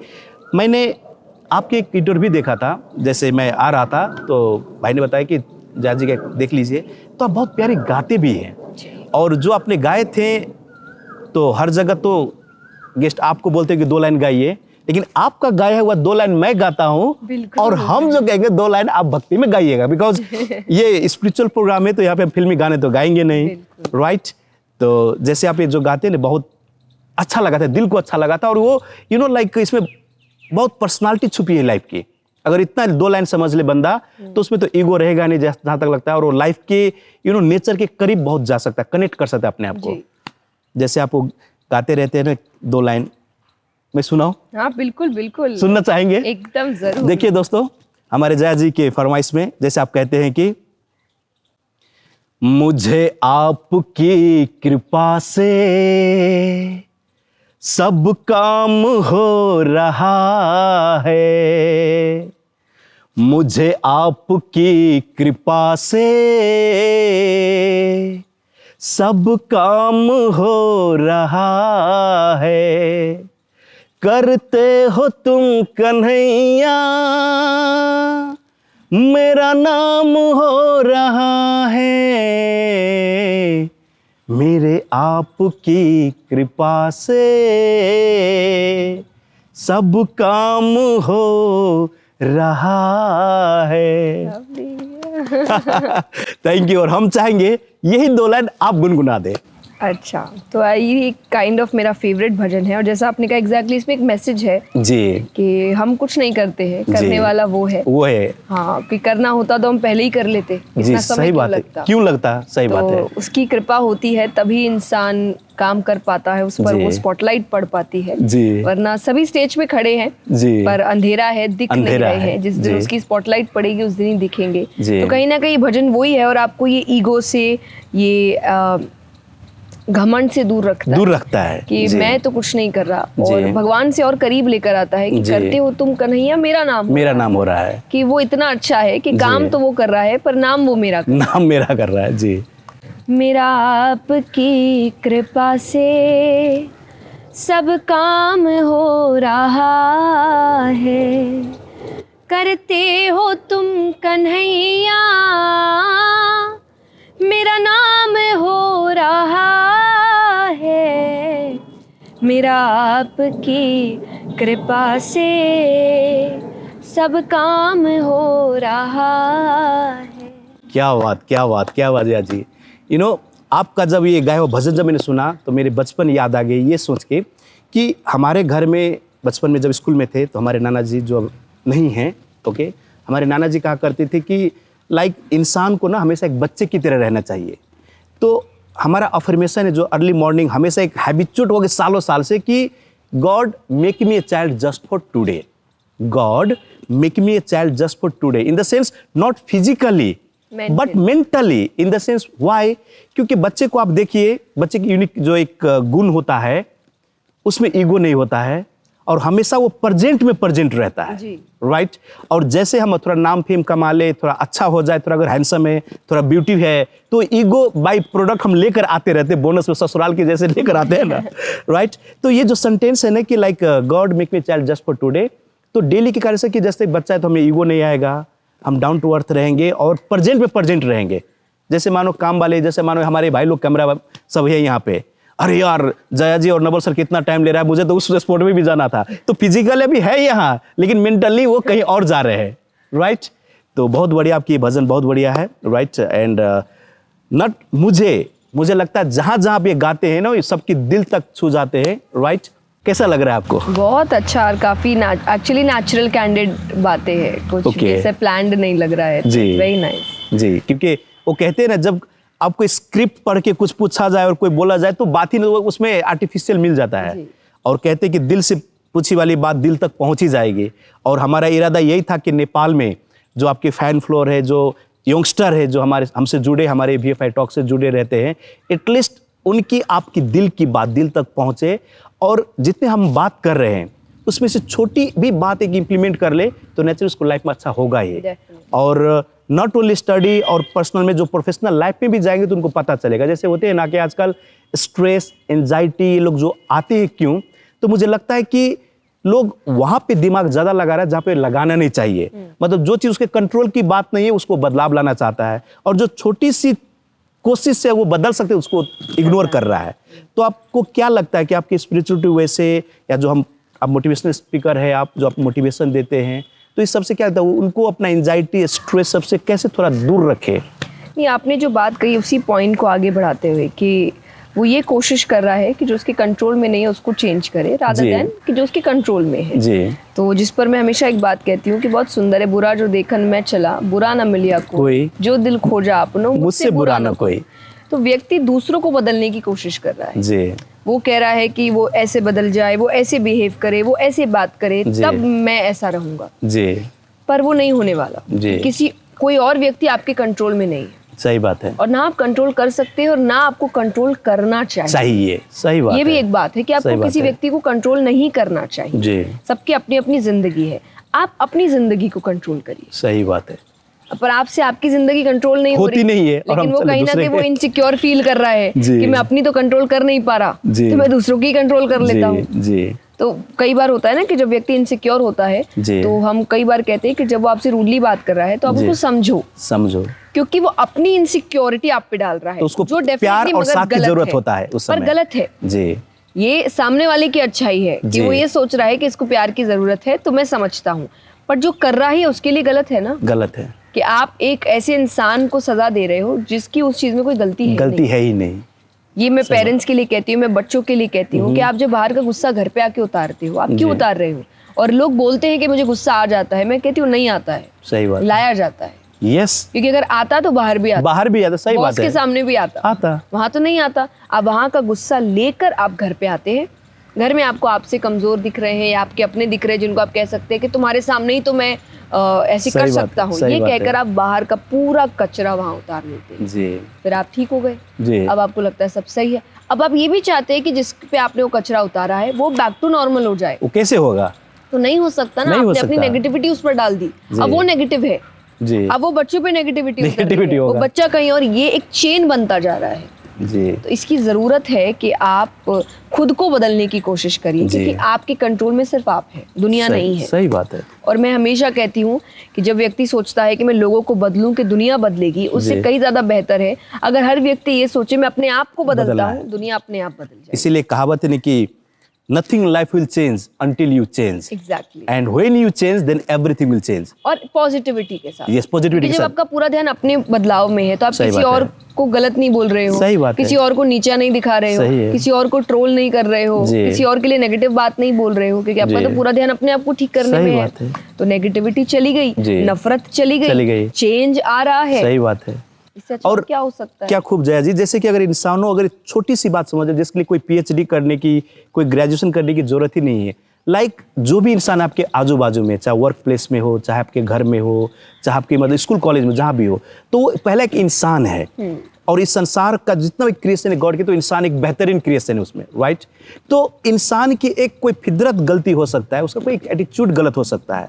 तो एटीट्यूड की अगर हम पूरा इंसान को गलत मान लेते हैं, ये टोटली गलत बात है एक्चुअली, राइट? और जब भी आप किसी के साथ जुड़े हो तो एटलीस्ट ये क्यों नहीं समझते यार उनकी भी खुद की एक लाइफ है, उसकी भी खुद एक सोच है, राइट? वो उसी तरह से बिहेव करेगा जिस तरह से उसका नर्चर हुआ है, तो बेचारा उसका क्या गलती है? मैं पेरेंट्स के लिए भी यही कहती हूँ, जैसे बच्चे जब पेरेंट्स के लिए सोचते हैं कि अरे आप अलग दुनिया है, मैं कहती हूँ कि आप गर्म पानी है मान लीजिए और आप किसी को पीने के लिए दे रहे हैं और आप कहेंगे एक घूंट में पी जाओ, कैसे वो नहीं पी सकता। तो पेरेंट्स मान लीजिए 50-60 इयर्स एक माइंडसेट के साथ जीते आए हैं, एक एनवायरनमेंट के साथ जीते आए हैं, उनके पेरेंट्स ने उनको वही सीख दी है, वो वैसे ही रहे हैं, और आप अचानक से उनको बोले जो भी किया ना सब भूल जाओ, अब दुनिया अलग है। तो ये ठीक है, मैं ये भी मानूं कि चलिए वो हो सकता है आपकी कुछ बात सही भी हो कि उनको चेंज लाने की जरूरत है, उनको इवॉल्व होने की जरूरत है, पर जिस तरीके से आप इवॉल्व करने की कोशिश कर रहे हैं कि उनको गलत ठहराकर, उनको गलत बताकर, वो गलत है कि अब्रप्टली चेंज कभी नहीं आता और नहीं आ रहा ना। यस।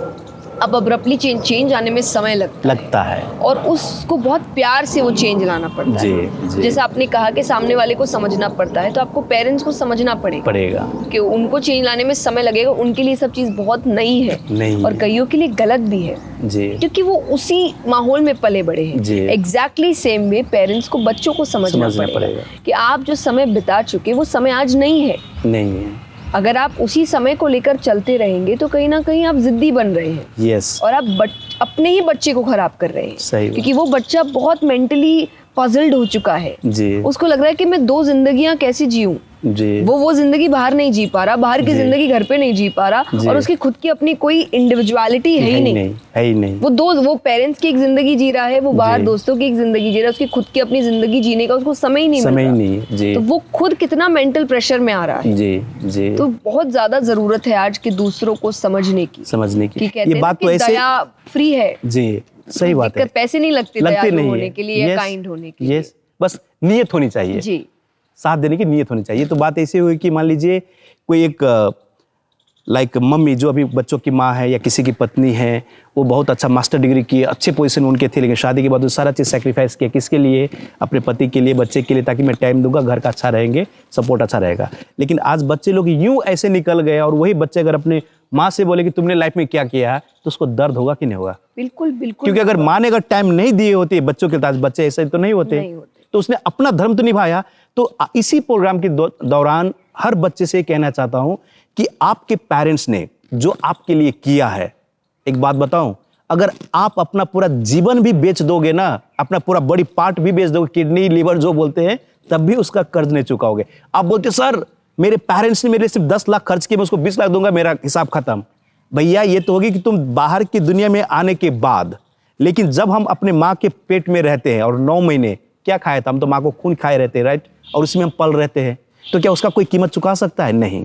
तो जया जी ने खूब कहा है, कहने का अर्थ क्या है कि be thankful to the parents, और खास करके पेरेंट्स को भी ये कि आप अपनी जिम्मेदारी ज्यादा बच्चे पे मत सौंपिए कि यार मैं तो डॉक्टर बनना चाहता था, बनने पर तेरे को बनना है। भाई उनको फोटोग्राफी करना और तुम डॉक्टर बनने की बात कर रहे हो, तो अपने सपना उस पर कॉन्ट्रैक्ट की तरह मत थोपिए, उनको अपना करने दीजिए।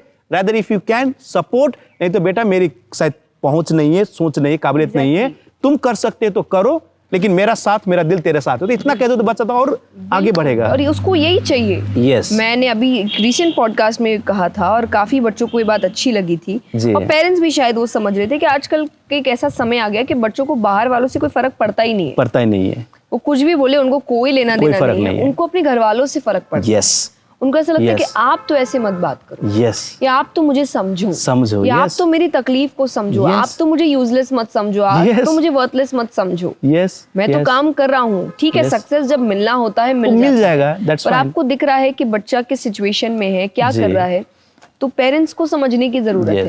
तो उनको दूसरों से फर्क नहीं पड़ता, उनको अपने माँ बाप से बहुत फर्क पड़ता है। और शुरुआती दिन में बच्चा सीखता भी पहले अपने माँ बाप से ही है, उसके लिए रोल मॉडल उसका माँ बाप ही होता है। फॉर एग्जाम्पल आपने जो बात कही कि मॉम डिग्री है, सब कुछ है, तो मैं हमेशा कहती हूँ कि आप वो सैक्रिफाइस मत करिए जी।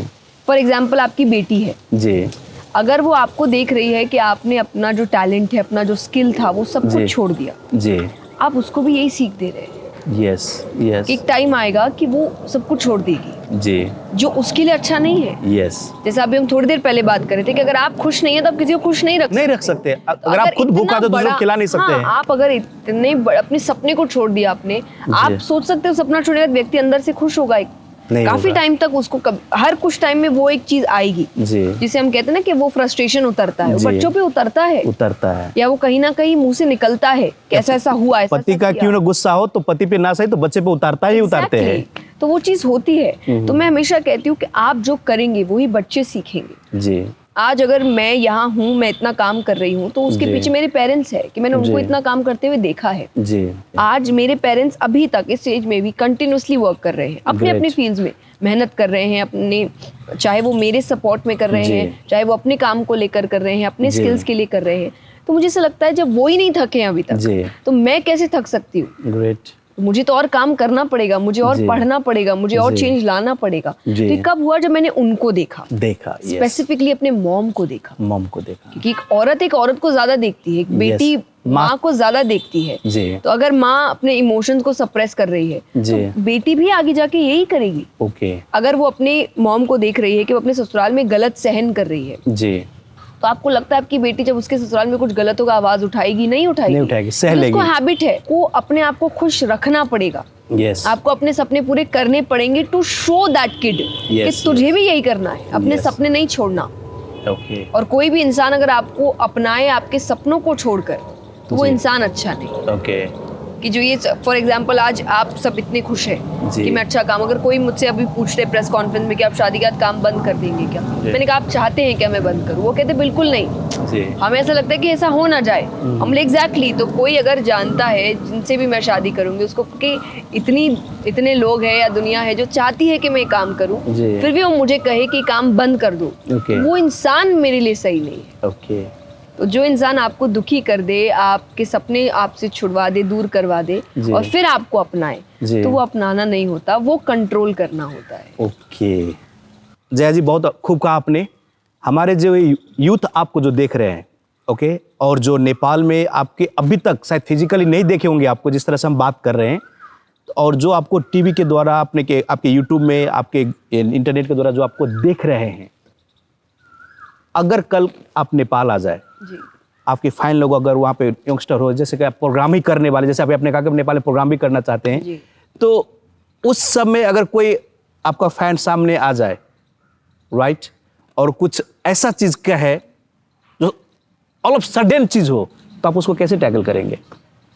टू बी वेरी ऑनेस्ट, मैं काफ़ी सच्चाई से जवाब देती हूँ। Okay. तो मुझे अगर कोई चीज़, जैसे डेमोक्रेटिक कंट्री है, अगर आपको सवाल पूछने का हक है तो मुझे जवाब देना है कि नहीं देना है, इसका भी हक है। तो अगर मुझे ऐसा लगता है कि कोई ऐसी बात है, क्योंकि हम जनरली प्रेस कॉन्फ्रेंसेस भी आए दिन करते रहते हैं, कोई भी हर इवेंट में जाते हैं तो वहाँ प्रेस आती है, मीडिया आती है, तो कई बार आपको क्वेश्चन ऐसे मिलते हैं, तो मैं बहुत ही शांति से और बहुत ही सच्चाई से जवाब देती हूँ कि मुझे जवाब नहीं देना है। जवाब नहीं देना है जी। या फिर अगर कोई ऐसी चीज़ भी होती है कि जब मुझे नहीं पता होता है, तो मैं बिल्कुल भी शर्माती नहीं हूँ ये बोलने में कि मुझे नहीं पता है। नहीं पता है। Very great. आप डेफिनेटली किसी और इसके लिए हिम्मत चाहिए ना। हाँ जी, किसी और के पास जाइए जिसको इसके बारे में ज्यादा नॉलेज होगा, मुझे नहीं है। ओके।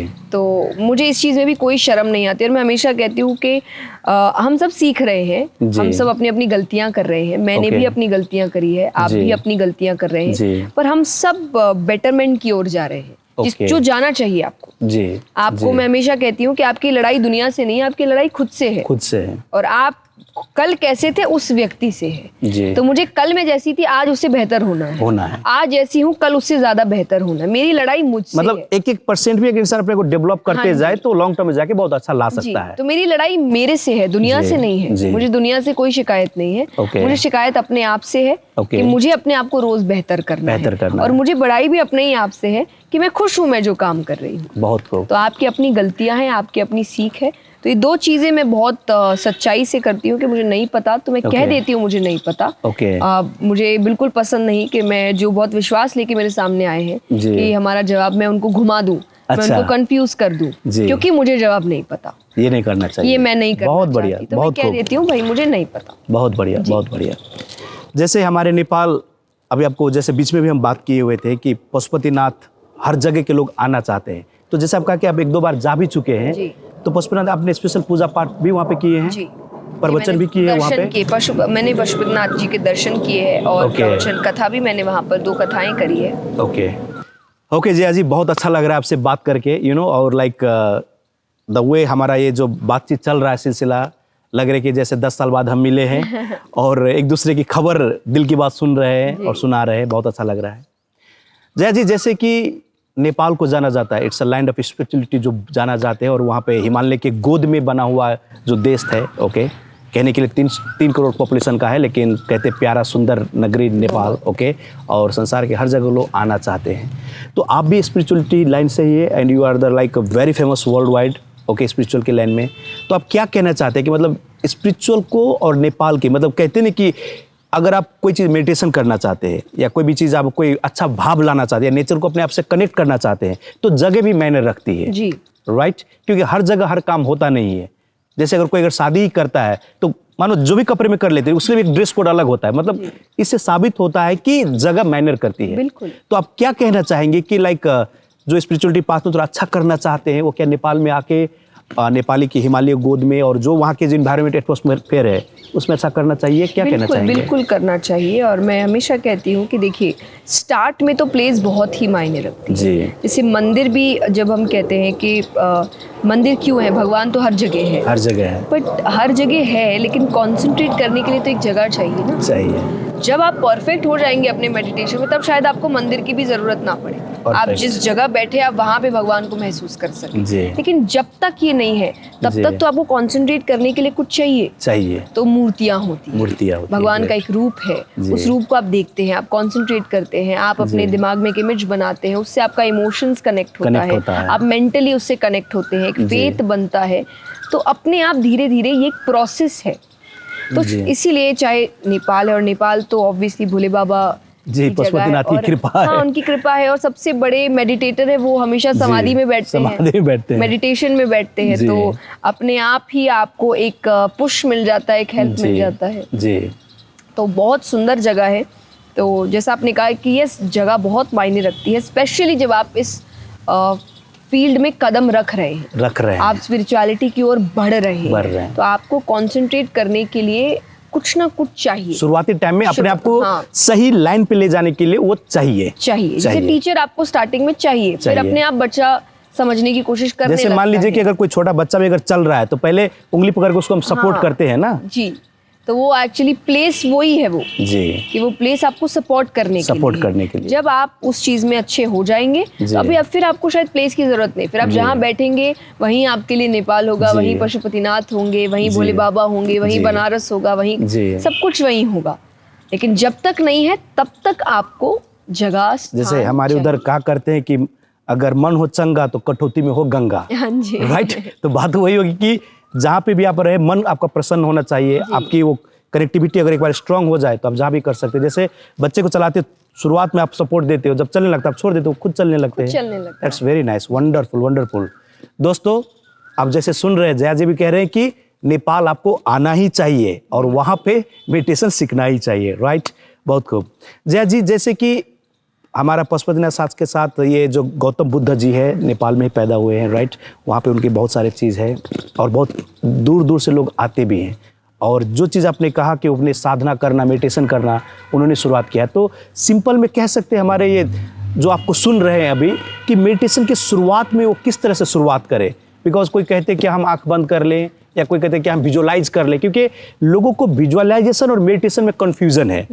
राइट, तो इसको कैसे शुरुआत करें? जैसे हमने जैसे कि कहीं सुना था कि जैसे मेडिटेशन बोलते हैं कि जब आप कुदरत से बात करते हो और जब प्रार्थना करते होता है जबकि आप अपनी सुना रहे हो कुदरत को, राइट, या नेचर को या भगवान जी से बोले, तो मेडिटेशन शुरुआत में कैसे करें? क्या आप गाइड क्या करना चाहते हैं? देखिए, तो to be very honest, meditation is कि आपको एकदम ब्लैंक होना है। ओके, कि कोई भी माइंड में थॉट्स होने ही नहीं। लेकिन शायद ये हो नहीं पाता हर कोई से। इसीलिए तो पहली बार में तो ये कभी हो ही नहीं सकता। ओके, तो मैं एक जरूर कोशिश करती हूँ कि जैसे मेरा सबसे पहला मेडिटेशन इज मंत्रास। ओके, कि आप मंत्र चैंटिंग करते हैं। ओके, एंड साइंटिफिकली प्रूवन है कि ये एक बहुत ही अच्छा, one of the best meditation process माना गया है, जिसको वेस्ट ने नाम दिया है ट्रांसेंडेंटल मेडिटेशन, जिसमें मंत्रों का उच्चारण होता है। मैं हमेशा कहती हूँ सनातन धर्म में ये तो हमेशा से होता आया है। ये अब आप नए नाम हो सकते हैं, बट पहले मंत्रों का ही उच्चारण होता था। जो ऋषिगण हैं जब तपस्या करते थे तो मंत्र उच्चारण करते थे। तो पहले जोर से आप करते हैं, जैसे जैसे उस मंत्र की आदत आपको होने लगती है, आपके माइंड में वो मंत्र बसने लगता है, तब आप शांत हो जाते हैं, फिर अंदर वो मंत्र चलता है। ओके, तो पहली शुरुआत आपकी मंत्र चैंटिंग से हो सकती है। अगर आपको मंत्र चैंटिंग नहीं करनी तो मैं एक और कहती हूँ कि आप रोजाना दिन का 5 मिनट भी अपने आप को दीजिए। ओके, अब वो अपने आप कैसे? मान लीजिए आप शांति से बैठे एकांत में, आप एक कोई थॉट लेकर आइए। ओके, कोई एक थॉट। ओके, अब आपको सिर्फ उसी थॉट के इर्द गिर्द घूमना है। ओके, सिर्फ उसी के, उसके आजू बाजू और दूसरा नहीं आना चाहिए। नहीं आना। अगर आया देन वापस से आप फर्स्ट स्टेप पे जाइए, वापस से उस थॉट के बारे में सोचिए। ओके, ये ऐसा ही है कि मान लीजिए कि आप सीढ़ी चढ़ रहे हैं जी, और आपको कोई 1-2 सीढ़ी पर पैर नहीं रखना है, लेकिन अगर गलती से पैर पड़ गया तो आपको वापस नीचे जाना है, फिर से शुरुआत करना है। तो हो सकता है इसमें समय लगता है, पेशेंस है। स्पिरिचुअलिटी आपको पेशेंस सिखाती है। प्रकृति के साथ जब आप जुड़ाव लेते हैं, प्रकृति हर काम अपने समय पर करती है। अगर आज मैं यहाँ कोई बीज लगा दूं तो मैं नहीं कह सकती कि मैं इसमें 1 बाल्टी पानी डालूं तो कल पेड़ निकल आएगा। नहीं आएगा। वो अपना वो टाइम लेगा ही, वो अपना टाइम लेगा। तो प्रकृति तो अपने हिसाब से चलती है। तो जब व्यक्ति प्रकृति से जुड़ता है तो वो धैर्य, पेशेंस सीखता है। आज वो मशीनों से जुड़ा है जो उसको विदिन सेकंड्स काम करके देता है। इसीलिए वो हर चीज में अब यही लागू कर रहा है। उसको हर चीज विदिन सेकंड्स चाहिए, जल्दी चाहिए, अभी होना चाहिए, अभी मिलना चाहिए, और इसीलिए हर चीजें बिगड़ रही है। और वो मशीन के कारण से कुछ रिजल्ट तत्काल तो फास्ट पा रहा है, लेकिन वो अपने आप को पैसिव बना रहा है एक्चुअली। हाँ जी, जो उसकी नेचुरल कैपेसिटी है जो वो खो रहा है। जी बिल्कुल, चाहे उसका कंसंट्रेशन हो, चाहे पैसेंस हो, या जो भी हो, वो गुमा रहा है एक्चुअली। तो इंसान ऐसी हो गई कि अपने काम में और कुछ पाने की चाहत में कि शॉर्ट टर्म प्रॉफिट के लिए लॉन्ग टर्म का बहुत बड़ा, जैसे कि शॉर्ट टर्म में 100 रुपया पाने के लिए लॉन्ग टर्म में 1000 रुपया, लाख रुपया, वो करोड़ों ऐसे ही छोड़ रहा है। तो ये तो बुद्धिमानी हुआ नहीं, बेवकूफी है। 5 मिनट आप अपने आप को दीजिए। चलिए, आप थॉट भी नहीं कहते, मैं कहती हूँ 5 मिनट कहीं बैठ जाइए जी। अब फॉर एग्जाम्पल हम यहाँ बैठे हैं, हम चिड़िया की आवाज सुन रहे हैं, जी हम तितलियों को घूमते हुए देख रहे जी। हैं, क्या है, कोई थॉट नहीं है, बस आप नेचर को अप्रिशिएट कर रहे हैं, जी। जो आप नहीं करते हैं। जी तो ये भी तो एक तरीका है ना। और हर चीज कुछ ना कुछ बोल रही है, कितने साउंड्स हैं, बस उसको सुनने की कान होनी सुनने के चाहिए। कान होने। अब फॉर एग्जाम्पल हम अगर शांति से बैठे तो यहाँ पे आप कितने, आप चिड़िया बोल रही है, कहीं जी। पर कंस्ट्रक्शन का काम हो रहा है, जी। गाड़ियां जा रही जी। है, तितलियां उड़, ये पत्ते उड़ रहे हैं, जी। उसके कितने आवाज है। जी तो लेकिन आपका ध्यान ही नहीं पड़ रहा इन चीजों पे, हम जी। इतनी भागदौड़ में जा चुके हैं। जी। तो ये 5-10 मिनट आप अपने आप को रोज दीजिए, जी। ये समय सिर्फ आपका है, आपका अपने साथ। अपने साथ, तो ये भी एक प्रोसेस हो सकता है जी। स्पिरिचुअलिटी की ओर बढ़ने की। क्योंकि ये सेल्फ रियलाइज कराने में बहुत सपोर्ट करेगी बिल्कुल। उनको, राइट। लगता है कि हम हमारे प्रोग्राम के अंत में आ गए हैं। जया जी, आपसे बात करके, आपसे मिलकर बहुत अच्छा लगा, और ये इतना समय कैसे गुजर गया पता ही नहीं चला। लगता है कि आपकी स्माइलिंग, आपकी बातों में इतना हम खो गए कि हमने भी बहुत चीज़ सीखने की लाइक अवसर प्राप्त हुई। तो जाने से पहले क्या कुछ जो छूट गई हुई बात जो मैं पूछ ना पाया और आप कहना चाहते हो, जो कह नहीं पाए हो, तो क्या कुछ कहना चाहते हैं हमारे दर्शक लोगों को? सबसे पहली चीज तो thank you so much Nabal ji, आपने मुझे My invite pleasure. किया। और आपने जो क्वेश्चंस पूछे, मुझे लगता ही नहीं है कि हमारी कोई बात छूट गई है। जी। हमने लिटरली हर एरिया कवर कर लिया है, चाहे जी। पेरेंटिंग है, चाहे रिलेशनशिप्स है, चाहे Spirituality करियर है, है, जी। स्पिरिचुअलिटी है, जी। और टीनेजर या पेरेंट्स के बीच का जनरेशन जी। गैप है। तो हमने सब कुछ ही आई थिंक समझ लिया। जी। बट एंड में यही है कि हम वीडियो देखते हैं, जी बंद करते हैं, जी। लैपटॉप या फोन बंद करके जी। फिर से अपनी पुरानी दुनिया में चले जाते हैं। तो कोशिश करिए कि हम सब बड़ी मेहनत कर रहे हैं, हम यहाँ पर इतना समय जी। लेकर इतनी बातें कर रहे हैं और आप तक कुछ अच्छा पहुँचाने की कोशिश कर रहे जी। हैं। तो आप ये जो भी सेशन हमने किया है, जितने भी समय का है, इसको सुनने के बाद भूलिए मत, जी आप इस पर थोड़ा काम करिए। और काम करने का मतलब मैं हमेशा कहती हूँ, मैं ये नहीं कह रही जो कहा गया वो आपको लागू करना है, आपको यही करना है, जो आपको पर सूट करे, उसको Yes. थोड़ा सोचिए, आप उस Yes. पर चिंतन करिए। हम हमेशा कहते हैं कि हम सुन लेते हैं पर उस जी। पर फिर काम नहीं करते, क्योंकि हम चिंतन नहीं करते, हम जी, सोच yes. नहीं करते। Yes. तो आप वो सोचिए, क्या बोला गया, क्या नहीं बोला गया, कितना रिलेटेबल है वो आपके लिए, आपके लाइफ के किस सेक्टर में वो आपको हेल्प कर सकता है। एंड आई होप कि इतने बड़े सेशन में एक बात तो ज़रूर हर व्यक्ति के लिए निकलेगी जो उनके लाइफ में कोई बदलाव ला सकती है, और वो हमारे लिए सबसे बड़ा गिफ्ट और बदलाव के लिए एक लर्निंग काफ़ी है। जरूरी नहीं कि आप 100 में 100 ही ले लो, बस जाने हुए चीज़ को। प्रॉब्लम क्या है कि लोग अंडरस्टैंड करते हैं लेकिन उसको समझ नहीं पाते हैं। They know the things, they do not understand actually, right. तो अंडरस्टैंड करना है और उसके बाद इंप्लीमेंट करना है। जैसे कहते हैं कि नॉलेज इज पावर, मैं ये लेकिन कहता हूँ ये गलत है। Applied knowledge is powerful. तो जिस ज्ञान को आप यूज करेंगे तभी जाकर पावरफुल बनेंगे। तो please apply it, yes, and हमारे लिए वही सबसे बड़ा गिफ्ट होगा in return. So thank you Jaya ji. हम पूरे नेपाल वासियों के बिहाफ में आपको दिल से स्वागत करना चाहते हैं नेपाल में। आइए, और हमारे ट्रेनिंग जो मेमोरी माइंड पावर का वो टिप्स हम आपको गिफ्ट के तौर पे जरूर सिखाएंगे, ताकि और मैं आप तक वो बात पहुंचाऊंगी। सो हम कैमरास बंद होने के बाद फिर मैं वो टिप्स लेने वाली हूँ और आप तक पहुंचाने वाली हूँ। Yes. उसके लिए भी stay tuned. Yes, thank you. So thank you very much everyone. Stay healthy, stay happy, और याद रखिएगा, परिवार से बढ़कर कुछ नहीं होता है। नो मैटर व्हाट, परिवार के साथ रहिए और खुश रहिए, बाकी सब चीज अच्छा होते जाएगा। Thank you very much.